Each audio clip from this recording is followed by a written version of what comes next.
How you going, guys? And in today's video and tomorrow, I'll be answering you beautiful subscribers' questions. The way my channel works, if you're new, is I love answering questions, giving tailored responses to questions. But if I don't have any questions, I just go along my merry way and make videos I find interesting. So today and tomorrow, your beautiful questions. And today's video is by a subscriber. He's commented quite a few times on my channel. John Alexa. You'll see the question there. This comment was longer, but the first part of the comment wasn't really a question. He was just relating to the story I was telling in that video. So it's not ultimately relevant to this video. I'll show you the part where it's relevant, which you'll see there. Over the last few months, I've been stuck between two metaphysical worlds, trying to see where dualistic and non-dualistic models are compatible and where they're not. If that makes sense. I think reality is, in its most fundamental sense, non-dual, but that would just be God, formlessness, potential without any manifestation, if I understand it correctly. My central question I'm still wrestling with is reality fundamentally working perfectly, or is it in some way defective? Dualistic systems would suggest the latter, with the defect being sin for religion, or matter/ignorance for Gnostics and some mystics. Non-duality would suggest the former, and your points here seem to reinforce this, e.g. the part in 1424. That part of the video, I was basically saying God is appearing separate. God is all there is. God is truth. That kind of vibe to it. I'm just still not quite there yet in terms of being able to accept and live this. The daily experience in the material world still feels broken, even if on some level I can acknowledge that it is simultaneously unfolding perfectly. Perhaps it's kind of a cognitive dissonance I haven't resolved yet. Thank you so much for that question. Really well written and a great question. Just quickly, that end part. Is this a cognitive dissonance that you haven't resolved? Ultimately, yes, it is. I know because I was there. Also, if I was to sum up this question in 10 seconds, if this was like a 10-second short, is reality fundamentally broken or not? Here's the quick answer. If you think it's broken, it is. If you don't think it's broken, it's not. Your thoughts literally create your reality.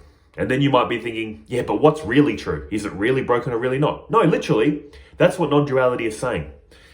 The nature of reality is truth. You want to know the truth? The real truth? You are the truth. Your true self is the truth that all these thoughts about reality are coming out of and made from. So, truly, if you think it's broken, it is. If you don't think it's broken, it's not. Now, I know that's not going to be very satisfying to most people. So let's unpack this. I love unpacking things, especially around Christmas, all those presents. Let's look at non-duality, and you know what they're trying to do? You know what this is a path? You know what this path is? It's not a path in time and space, really. It's a path from ignorance to knowledge. What they're saying is we have ignorant knowledge that slowly needs to be replaced with enlightening knowledge, and then all that knowledge dropped. There are three views of reality they use in Advaita Vedanta, depending on where you're at in the teaching. What are these three levels or views? The first level is called Shrishti, Drishti, Vada. Second level is called Drishti, Shrishti, Vada. The final view, Ajata Vada. What is Shrishti, Drishti, Vada? That's the common sense view most people have. It's basically the view that I'm a separate person in a separate world. I'm made of material, the world's made of material, and I have consciousness. Somehow consciousness is generated by the material brain and is allowing me to see an objective world out there that I'm separate from. There's really an objective world out there that I can see that is known to me due to my consciousness. There's consciousness in the brain that allows me to see, hear, taste, touch, smell, an objective world out there. That's the common sense view of most people. That's like the default view. Ask any person on the street, do you feel you're a person with consciousness in the brain looking at a world that we're all seeing? We're all seeing the same world? They'll say, yeah, of course. It's obvious. There's one world with 8 billion conscious humans. We're all looking at the same world. Duh, obvious. That's the first worldview. And under this worldview that most people take as common sense, it is broken. It's dualistic, it's broken. Of course it's dualistic. I'm here, the world's there. Look at all these problems. Of course it's broken. So if you come to these teachings with that mindset of materialism, which is default, it's no problem, they're going to give you certain types of teachings based on how you view this world. They're going to say, you think there's you and the world and you have free will. So here's what you need to do. Freely meditate, freely devote, freely perform actions in the service of others. Do all these kind of things. Because that's your worldview. So what do you need to do to fix this broken world? Fix your suffering and try to, there's that saying I love, if you can't make people's lives better, don't make it worse. So as you're trying to fix the problem of your suffering, your defective life, if you can't help others, just don't make it worse. Keep to yourself. Fix your suffering, help them if you can. So that's the first worldview. Yes, it's broken. I'm broken, the world's broken, fix it. The second worldview, which was Drishti Shrishti Vada, is when you start, you may have heard about self-inquiry. I'm the pure witness, I'm pure consciousness. You've done self-inquiry, but it's not clicking. Because the second worldview is more of seeing this reality as, instead of material as fundamental, that's a materialist paradigm. Material, unconscious, dead matter came first, and then that somehow gave rise to non-objective consciousness, which is generated by the brain. The second worldview that Advaita Vedanta is trying to flip us into is consciousness is fundamental. Life is kind of like a dream. I say like a dream because you don't actually wake up into a bigger reality. You wake up to the fact that you're pure consciousness. But in any case, the second view of reality that they're trying to lead you to is Drishti Shrishti Vada. Consciousness is fundamental, that this material world emerges from. See how in the first view, material was first that consciousness somehow comes out of, which they haven't explained how yet. That's called the hard problem of consciousness, by the way. They don't know how this has happened. That's why a lot of scientists are slowly realizing, maybe we've got this back to front. Maybe consciousness is fundamental. But that's the second worldview. In the beginning, there was consciousness that has emanated a material world. It's made from consciousness. This is very good. Once you start adopting this worldview, you can clearly see how everything's coming from the one source. It's the one fabric appearing separate. Under this model of reality, everything is an appearance in consciousness and made from it. There appears to be a world, but it's just an appearance in consciousness, much like in a dream. Your one undivided mind in deep sleep is one and undivided. No manifestation. Nothing is appearing. What does your one undivided mind do when it starts dreaming? Appears as a world. You appear as a character in a dream world, in the dream. You appear to be interacting with dream people, dream objects in dream time and dream space. It all appears to be real, doesn't it? Until again, you wake up. You realize it was all imagined. So that's a second worldview. You still feel like you're kind of a person living a life, but you know it's not ultimately real. It's made of truth, but it's not ultimately real. You realize, I'm like a dream character interacting with other dream characters in a dream world. It's all made of dream stuff. That's the second worldview. The final worldview, where Advaita Vedanta is trying to get us to, is Ajatavada. Non-creation. What birth, what death What experience? There has only ever been consciousness, is consciousness, will ever be consciousness.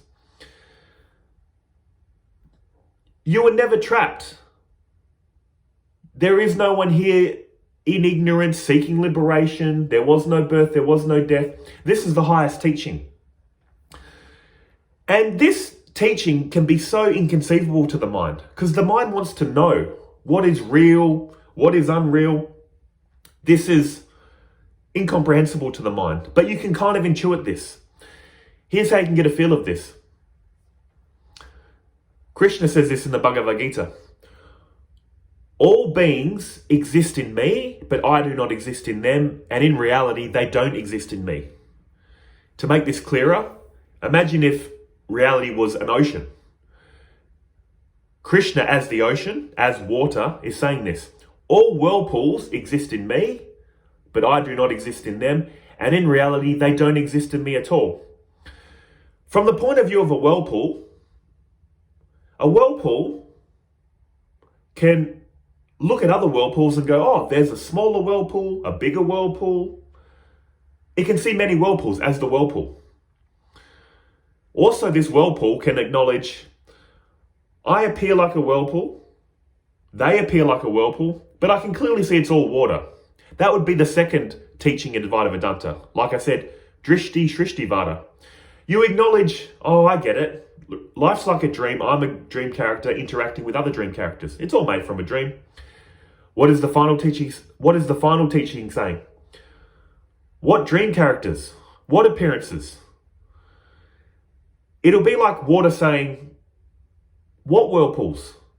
This reality has only ever been water, is water, will ever be water. From the point of view of water, there is no whirlpools manifesting. There is no point of view where I'm a whirlpool here, there's whirlpools there. It's just water. If this sounds confusing, it's because our mind really needs to intuit this.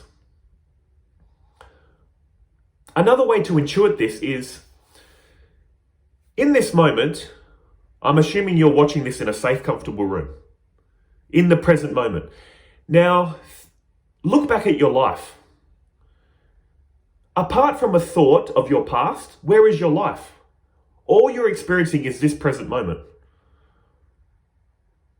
Think of the dream you had last night. You obviously think, that's not real. That was just a thought, a dream.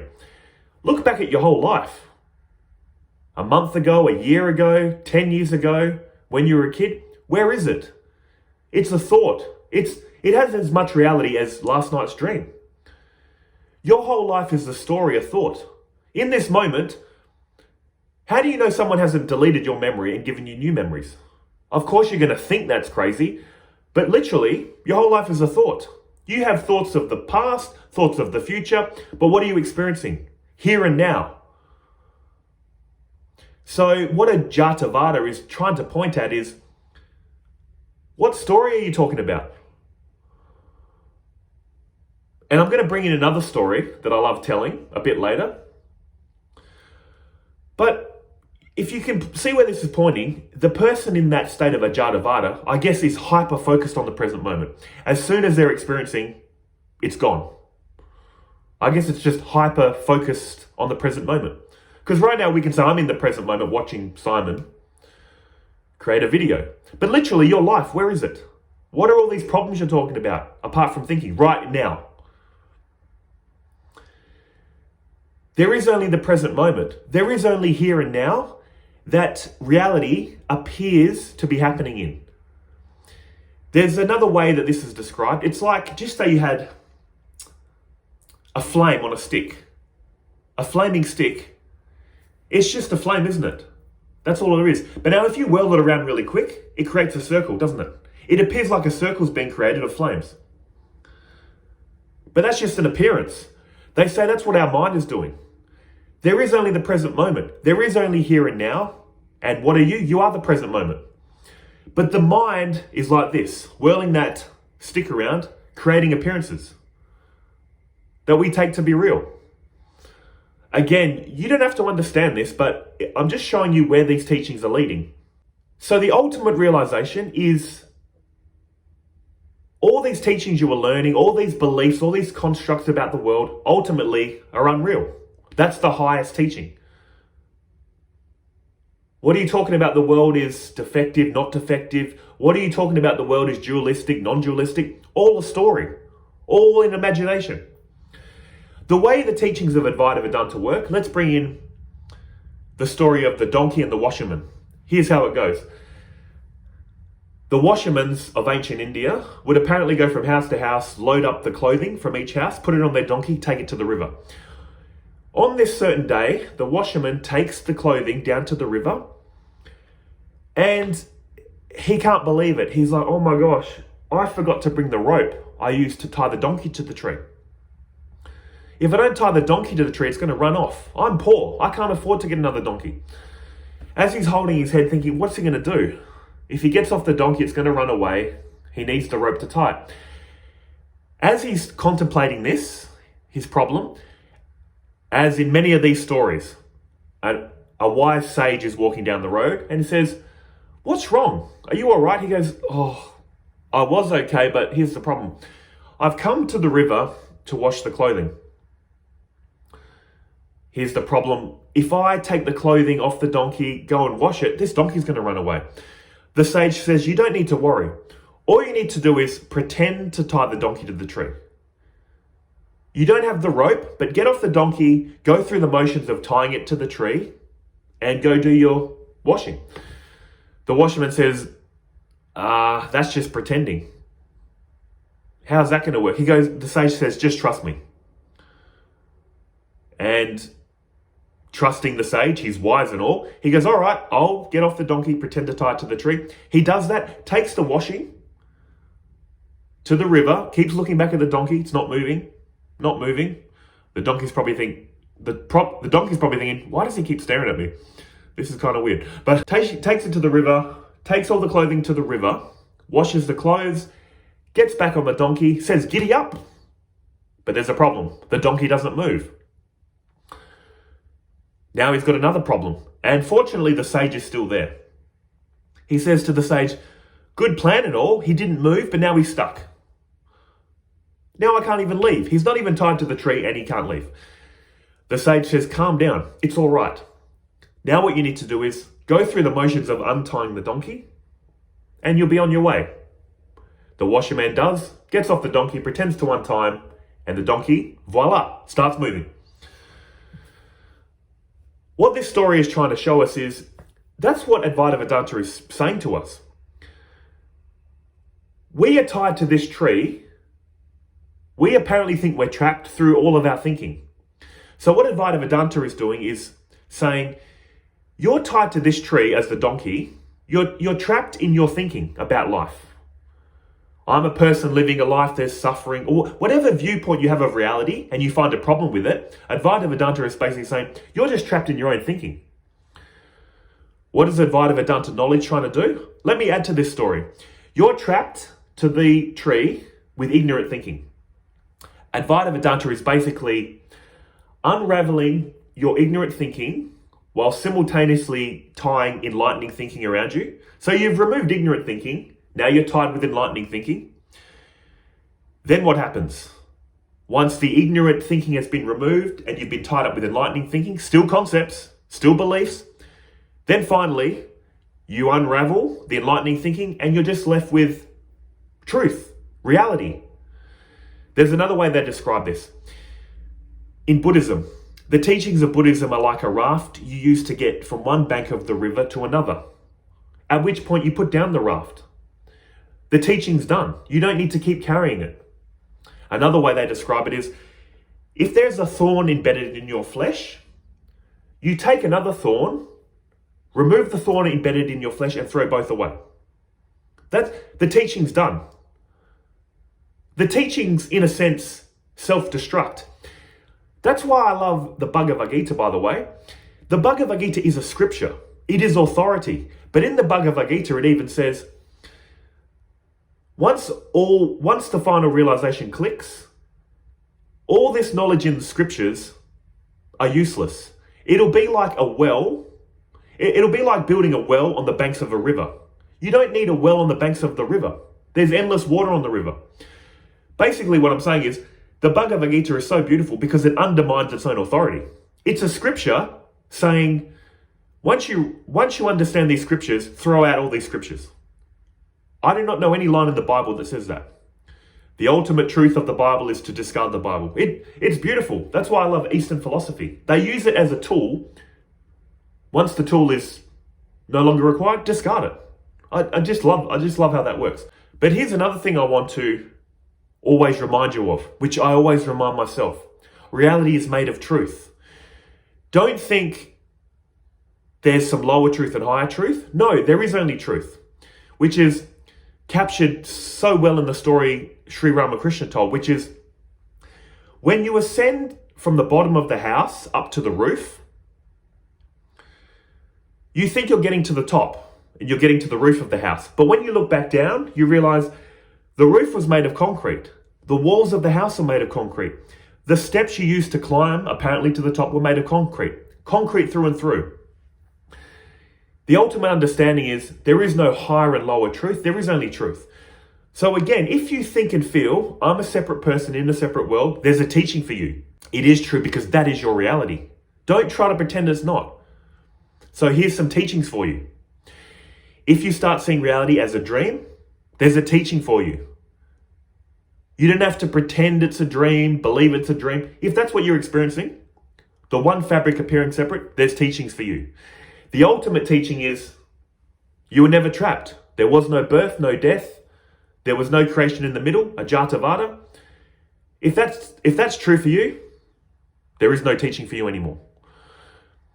But again, see how our mind will go, I want to know, just take me to the ultimate. No, you can't be taken to the ultimate. You need to start where you're at. And that's why teachings of non-duality can seem confusing. Why do you say this for this person, but then that for that person? You talk about reincarnation and then you say it's just a story. It's all over the place because it depends on where the student is at.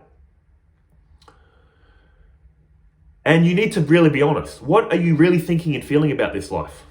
Whatever you're truly thinking and feeling, that's the reality you're seeing. And there's spiritual practices for you at that level, in quotes. But if your belief or view on reality changes, there's practices for that. I also want to end on another beautiful story I love. And it kind of ties in with this final stage, Ajatavada, which is the story of Narada and Krishna. Narada was an enlightened being. He was enlightened all his life, since birth. He never knew the veil of Maya. Now, if you don't know what Maya is, it's the veil of illusion. This one undivided reality is appearing separate due to Maya. Your mind has the ability to do this. Again, when you fall asleep, in deep sleep, your one and undivided mind is a blank. Then it has some ability, some Maya, to generate a dream world that you take to be real. You think, I'm a dream character in a dream world. That's Maya. It's never actually the case, but it appears that way. So this story, Narada is an enlightened being since birth, or whatever you want to call it, but he hears stories from other enlightened beings, sitting around talking, oh, that Maya was so hard to overcome. That was so convincing, that illusion. We're glad we overcame it. We're enlightened. Narada thought, I want to experience Maya. I've never experienced it. So he goes to Krishna, God incarnate, and says, Krishna, I've heard the power of your Maya is amazing, and I want to know it. Tell me about it. Krishna says to Narada, I can't tell you about Maya. You can only experience it. But before you experience it, let's go for a walk. As they're walking, Krishna says to Narada, oh, I need to sit down. I'm very thirsty. I'll just sit here. Can you go get me some water? Narada says, yes, master, I will. Keeps walking alone, walking, eventually gets to the banks of a river. He's about to go grab the water when he sees a beautiful woman. He sees the woman and is like, whoa, this woman is so beautiful. He says to her, look, you are so beautiful, I need to marry you. Can you take me to your village so I can meet your father and ask for your hand in marriage? The woman says, okay, let's go. Goes to the village, meets the father. The father says, you look like a strapping young man, decent young man of a good family, whatever he told him. Yes, I will give you my daughter's hand in marriage. He's so happy. Narada is so happy. Marries the woman, And over the next 12 years, they have several children. Life is great. Beautiful wife, several children for 12 years. Then one day, it starts getting dark in the village. Rain, thunder, lightning. This rain is heavy. The village is starting to flood. Narada can see what's happening. If we don't get out of here, we're gone. We're toast. Grabs as many possessions as he can. His wife and kids, they start running to higher ground. As they're running, the river, the flood is increasing. He loses his possessions, but it's all right. He's still got his family. He starts losing his children. They're getting lost in the flood. He gets to the highest point he can find, and he's there with his wife. There's just the two of them. Then she slips and falls. It's just him, and then he falls. He's swirling around all this water. He's about to drown. He sees a flash of lightning that blinds him. When the flash ends, he wakes up on the ground crying, sobbing. He looks up and looks at Krishna, starts crying and says, Krishna, my family, my wife, my kids, bring them back. Please, they've been lost to the flood. Krishna smiles at him and goes, Narada, what are you talking about? You've been on the ground sleeping for 30 minutes and now you're crying about some family. Where's that water I asked you to get? Narada looks at him and goes, 30 minutes? But I experienced 12 years with a family, kids. Then it dawns on him, oh my gosh, Krishna, the power of your Maya is so believable. That story is basically what the enlightened realize in the final realization. What world, what story was I thought I was trapped in? It was all imagination. That is the power of Maya. That is the ultimate stage. There was never a story of my life. There isn't one, or there ever will be. You wake up. You just imagined all this to be happening. But I stress, don't take this as a belief. Don't believe this. You need to go through these apparent stages to realize that truth. It's a path from ignorance to knowledge. Don't turn this final realization into a belief. Remember, wherever you're at, start from there. Slowly, these teachings will lead you to the final realization. What world? What problems? And that's why many times when people ask me questions like, this world is suffering, it's a hell, it's miserable, why would God do this?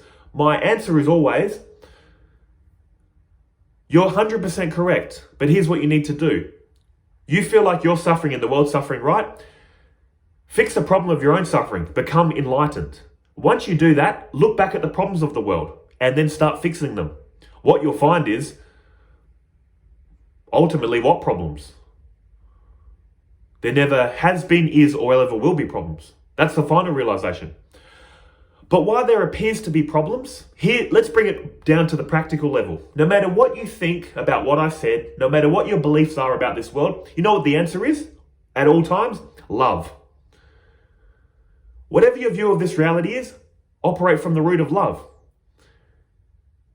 Show love, understanding, compassion, acceptance, non-reactivity to yourself and others. That's going to get you there. You don't have to believe all this. You don't have to understand all this. If you do, well done. But if you don't, the path is love. Love is going to get you there. So at the end of the day, that's all there is. Whatever you think about this life, is it separate? Is it non-dual? Whatever your concepts, love. Show love, understanding, patience, acceptance, love, love, love. And your problems will ultimately be solved and the problems of others. So, as always, I hope this video helps. I just go off onto these little stories and examples, hoping something clicks, unscripted. But I enjoy doing it, and I hope it has given you some insight to deepen your understanding on Advaita Vedanta, non-duality. As always, thank you so much, guys. Take care, hey? See ya.